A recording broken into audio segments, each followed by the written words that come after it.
Le 1er avril 2026, une équipe de 4 astronautes s'est envolée dans l'espace à bord de la mission Artemis 2 de la NASA. Une mission record qui les a emmenés plus loin de la Terre que n'importe quel être humain auparavant.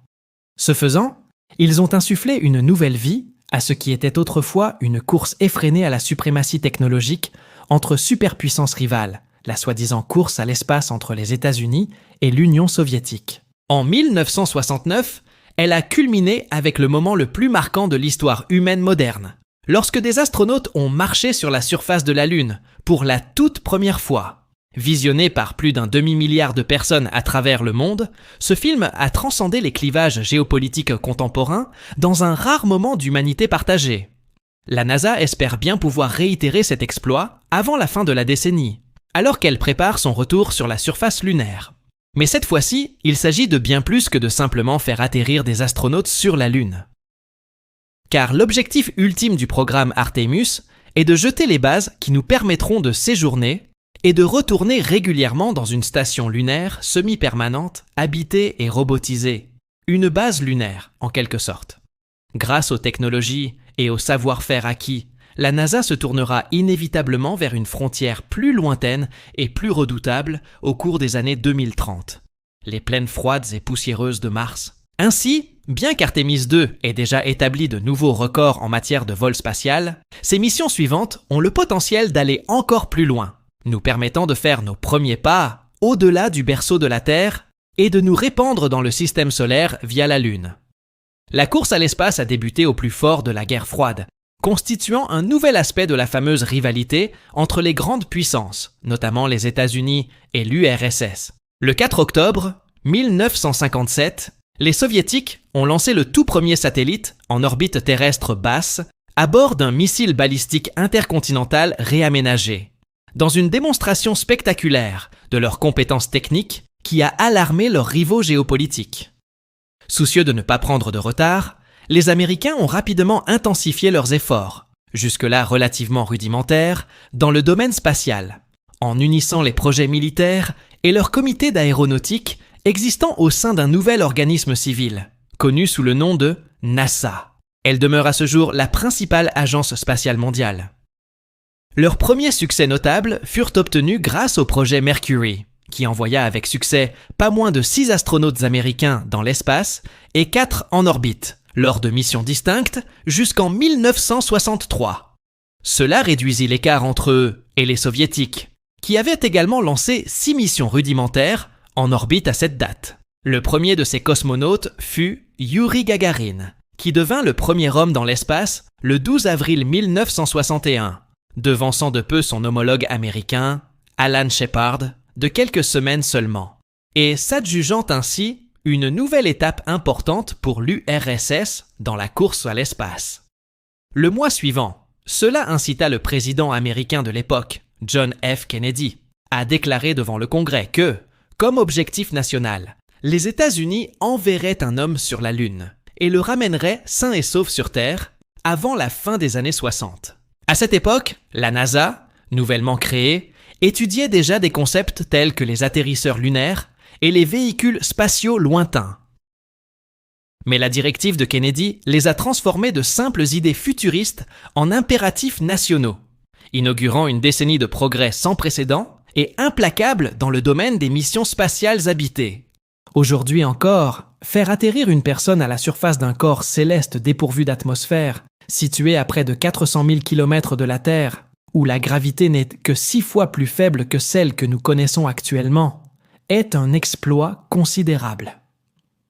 Mais dans les années 1960, la plupart des éléments que nous tenons aujourd'hui pour acquis dans de telles missions n'existaient tout simplement pas.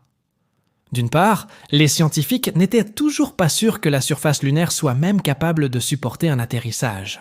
Il y avait ensuite la tâche cruciale de maintenir les astronautes en vie durant leur voyage depuis la Terre. Et bien sûr, l'éternel dilemme du poids du vaisseau spatial par rapport à la puissance de la fusée. En conséquence, la NASA s'est empressée de mettre en place une multitude de missions contrastées afin de s'attaquer simultanément à chacun de ces problèmes. Après que le projet Mercury eut prouvé que les humains pouvaient atteindre l'espace et survivre à la rentrée atmosphérique, le projet Gemini allait démontrer qu'ils pouvaient y rester, en testant les manœuvres des vaisseaux spatiaux, les systèmes de survie et les capacités de rendez-vous en orbite terrestre basse pendant une durée allant jusqu'à 8 jours lors de la mission Gemini 5. Pour comprendre la surface lunaire, la NASA allait quant à elle se tourner vers des sondes robotiques sans équipage, dans le cadre de ses programmes Ranger et Surveyor. Entre août 1961 et mars 1965, ils ont lancé pas moins de 9 sondes Ranger, dont les versions ultérieures étaient conçues pour impacter la surface lunaire et l'imager de près dans les dernières secondes. Seuls les 3 derniers sont parvenus à atteindre la Lune et à renvoyer des photos avec succès. Le Ranger 7 a pris environ 4300 photos, tandis que le Ranger 8 en a ajouté 7000 autres, y compris de la mer de la Tranquillité, où la mission de débarquement finale aurait lieu.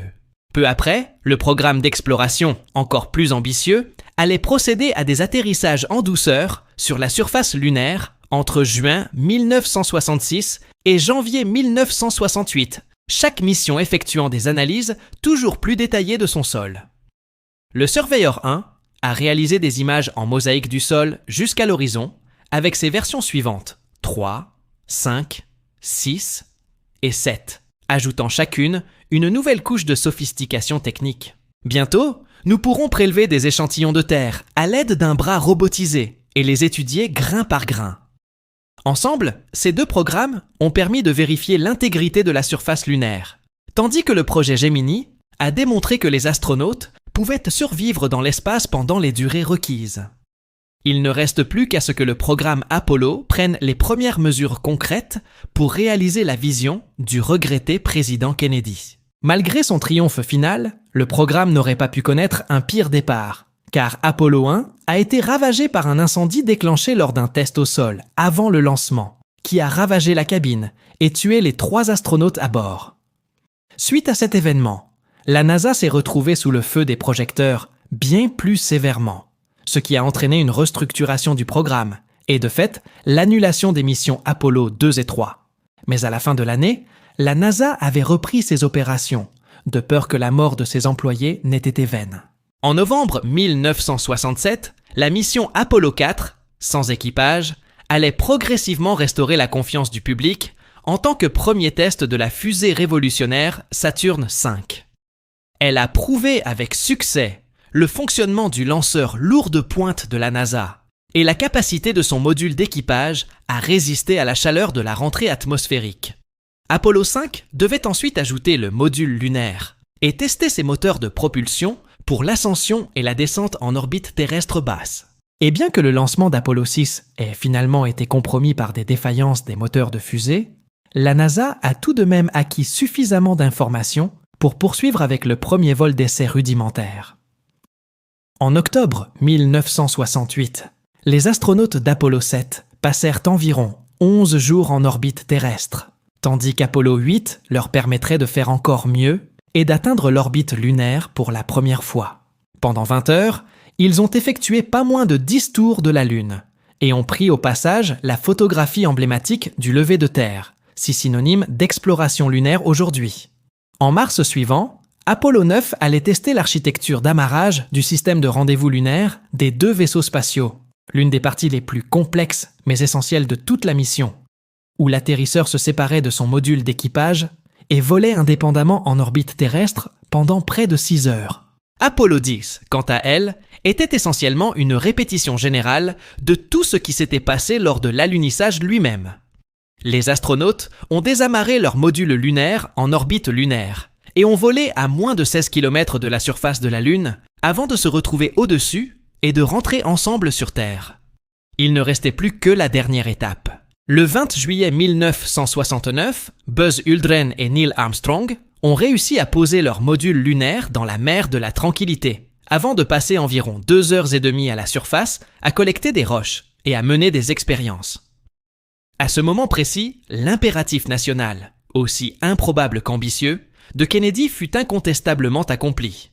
Les astronautes américains sont devenus les premiers à fouler le sol d'un monde extraterrestre, portant un coup fatal à la course à l'espace. L'aboutissement de plus d'une décennie d'efforts acharnés et d'innovations menées par près d'un demi-million de personnes dans quelques 20 000 institutions a convergé vers ce qui est instantanément devenu le couronnement de l'humanité, l'alunissage. Un petit pas pour l'homme, un pas pour l'humanité. 10 autres astronautes américains retournèrent ensuite sur la surface lunaire, y passant des périodes de plus en plus longues à mener des recherches de plus en plus complexes. Lors de la mission Apollo 12, Pete Conrad et Alan Bean ont atterri près du site de la sonde Surveyor, 3 restées inactives, récupérant ces pièces pour une analyse directe des effets à long terme de l'environnement lunaire. Bien que finalement couronnée de succès, la mission a échappé de justesse à un échec peu après son lancement, lorsqu'un éclair a frappé la fusée et a endommagé ses instruments et son électronique. La mission Apollo 13, vouée à l'échec, allait quant à elle rapprocher encore davantage ces astronautes du désastre. Environ 2 jours avant leur arrivée prévue à la surface lunaire, l'explosion d'un réservoir d'oxygène a rapidement épuisé l'énergie de leur module de commande, mettant en péril la mission et annulant son atterrissage. Ces astronautes furent alors contraints d'utiliser le module lunaire survivant comme canot de sauvetage, le guidant autour de la Lune et le ramenant sur Terre grâce à une improvisation ingénieuse de la part des contrôleurs au sol. Les 3 astronautes étant sortis indemnes de l'opération, elle reste à juste titre considérée comme l'une des plus grandes opérations de sauvetage de tous les temps. Surnommée l'échec le plus réussi de la NASA. Ainsi, c'est Apollo 14 qui a constitué notre 3e mission réussie sur la surface lunaire, avec Edgar Mitchell et Alan Shepard, également le premier Américain dans l'espace, frappant des balles de golf dans la région de Framar, ciblées par Apollo 13. Les missions Apollo 15 et 16, quant à elles, ont vu l'ajout de véhicules rover à l'ensemble. Une innovation passionnante qui a transformé de courtes sorties spatiales localisées en vastes expéditions géologiques. Ils ont rapporté des trésors d'échantillons de roches lunaires inestimables, dont certains, comme la roche Genesis, ont plus de 4 milliards d'années.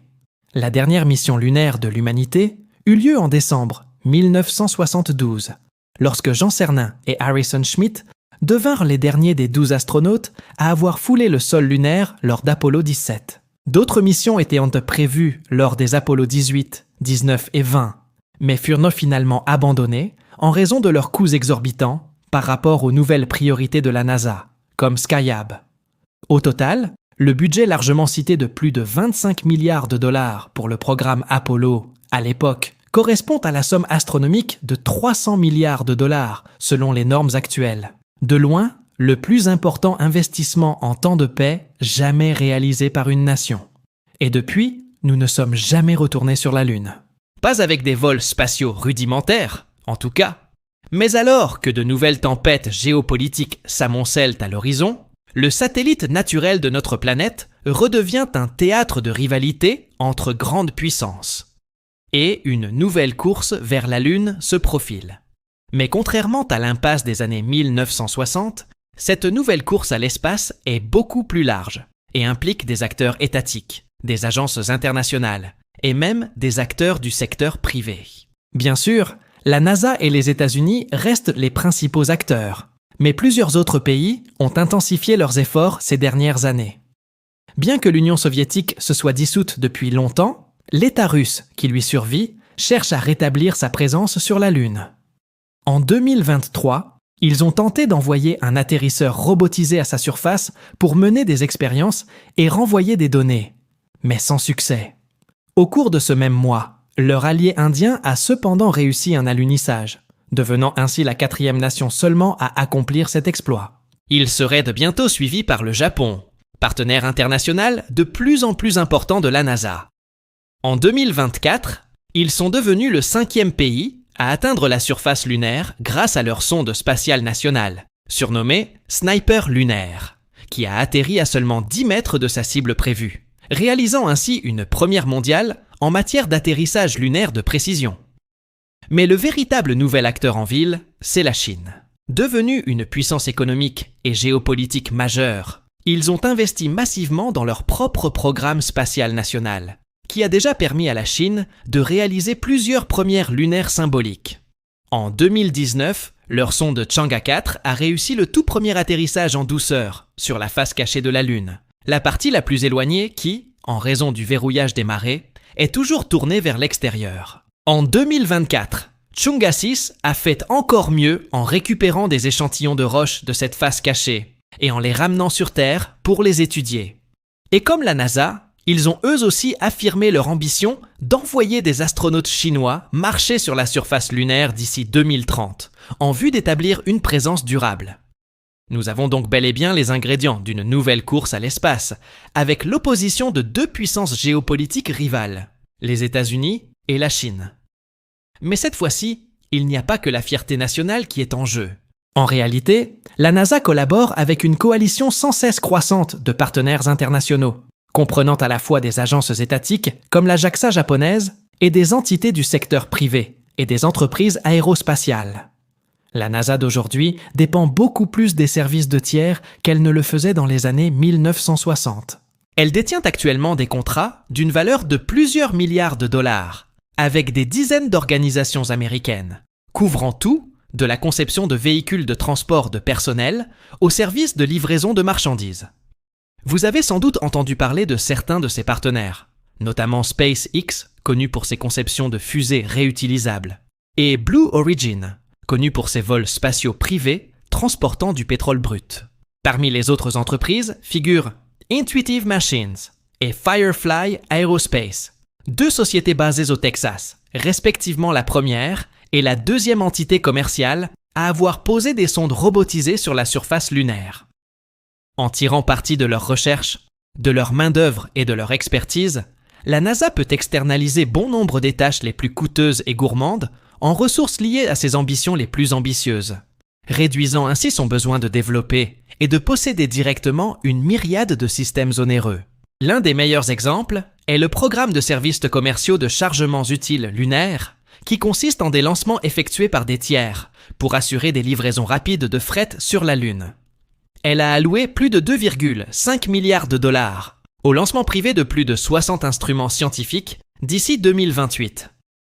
Le tout en soutien à la prochaine phase de sa campagne, de retour sur la Lune, qui marquera toute une génération et qui est connue sous le nom d'Artemis.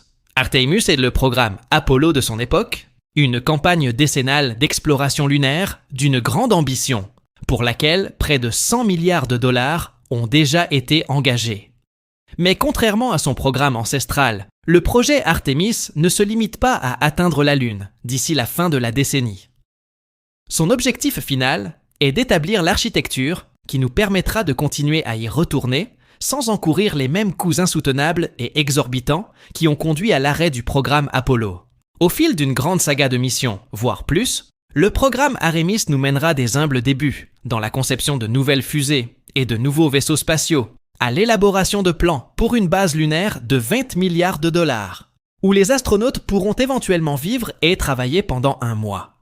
Et, se projetant plus loin encore, vers les années 2030, la NASA affirme explicitement son intention de transférer les technologies et le savoir-faire acquis vers la frontière encore plus lointaine et impitoyable qu'est Mars.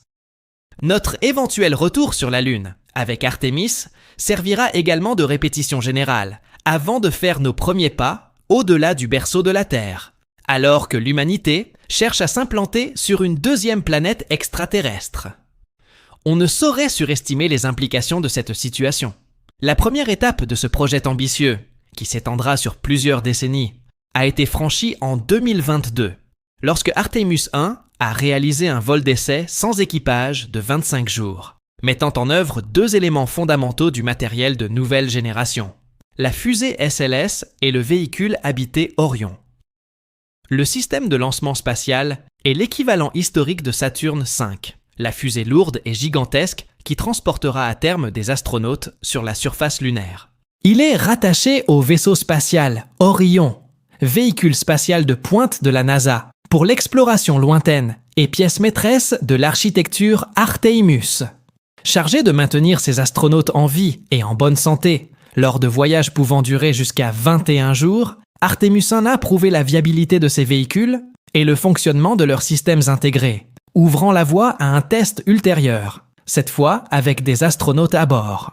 C'est la mission qui fait les gros titres dans le monde entier en 2026. Artemis II, qui a décollé de Cap Canaveral le 1er avril. Elle a survolé la face cachée de la Lune lors d'un voyage audacieux de 10 jours qui l'a emmené plus loin de la Terre que n'importe quelle mission rudimentaire auparavant, à un peu plus de 400 000 km, dépassant ainsi le record longtemps détenu par Apollo 13, qui était d'un peu moins de 400 000 km. Mais contrairement à Apollo 13, Artemis II était une mission exemplaire qui a rempli avec succès tous ses objectifs, amérissant dans les océans familiers de la Terre, le 10 avril 2026, générant une attention et un enthousiasme mondiaux jamais vus depuis le début du télescope James Webb. Cet événement restera sans aucun doute comme l'un des moments marquants de l'année 2026 et maintiendra l'intérêt pour le programme Artemis jusqu'en 2027, date prévue pour le lancement de la phase suivante.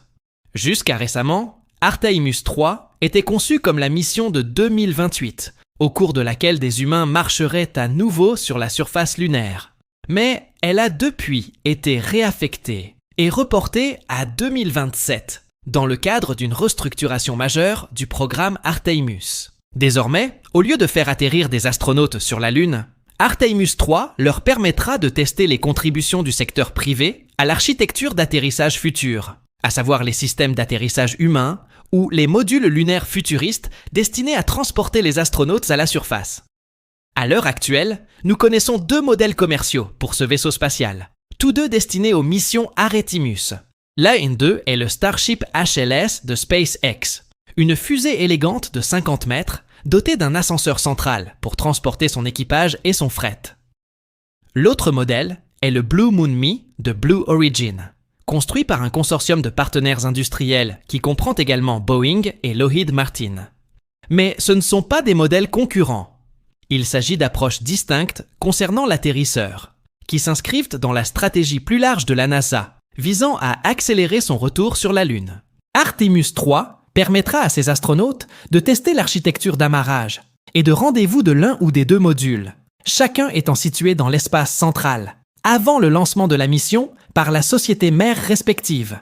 Après ce remaniement, la mission est désormais globalement comparable à Apollo 9, qui avait également pour objectif principal de mettre en pratique des techniques de rendez-vous lunaire en orbite terrestre basse. Pas la mission où les astronautes vont réellement sur la Lune. Cela se produira désormais lors d'Artemis IV, au cours duquel plusieurs étapes importantes vers la réalisation de la vision lunaire à long terme de la NASA seront franchies grâce à une combinaison de la fusée SLS, de Orion, et soit de Starship HLS, soit de Blue Moon 2. La NASA prévoit d'envoyer une équipe de 4 astronautes en orbite lunaire en 2028 et d'en faire descendre 2 à la surface pour la première fois en plus d'un demi-siècle.